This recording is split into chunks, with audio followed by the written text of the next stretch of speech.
El grupo terrorista volvió a amenazar hoy a Francia a través de un video difundido en internet en el que advierte de nuevos atentados en territorio galo por su política en Siria e Irak. Les prometemos que van a ver lo peor si se quedan de brazos cruzados, su silencio hacia las decisiones de su gobierno los está matando, dice un supuesto terrorista en la grabación, cuya autenticidad aún no fue comprobada de forma independiente. El video combina imágenes de los atentados de noviembre en París, lo de Niza, el reciente desfile militar en París por el Día de la Bastilla y de discursos de Franco y Hollande, y el lema. Su silencio hacia las decisiones de su gobierno los está matando.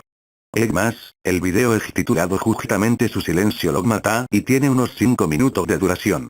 Allí además, habla del atentado a Niza. Los hicimos sufrir durante un rato lo que ustedes hacen sufrir a los musulmanes en Siria y otros países.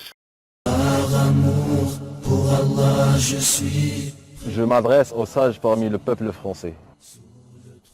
Vous êtes sûrement terrorisés. Et vous êtes étonnés de toutes ces tueries qui se passent chez vous. Un attentat au Bataclan, puis une attaque individuelle suivie d'une promesse d'attaque pendant l'Euro 2016. Et voilà l'attaque. Pas au Stade de France, mais pendant la célébration de votre fête nationale. Près de 100 morts et plusieurs blessés en état grave. Des corps déchiquetés, des cris de femmes qui viennent de partout, des enfants qui pleurent et des hommes impuissants devant la catastrophe. C'est triste, n'est-ce pas? Oh que oui, c'est vraiment triste. On vous avait fait subir un petit moment de ce que vous faites subir aux musulmans en Syrie et dans d'autres pays. Ici, Allah, et qui n'a pas encore s'est lancé au djihad. Tu n'as pas honte. Tu ne vois pas ce que les ennemis d'Allah font subir aux musulmans dans le monde entier. Crains Allah et lève-toi, akhi. Venge le sang des musulmans.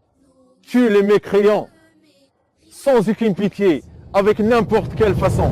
Pourquoi est-ce qu'on a des problèmes de terrorisme aujourd'hui? Les musulmans sont pas des imbéciles non plus. C'est-à-dire on leur mène une guerre chez eux. En Afghanistan par exemple, ou au Mali, on leur rend la vie impossible, on s'en va les massacrer, on les tue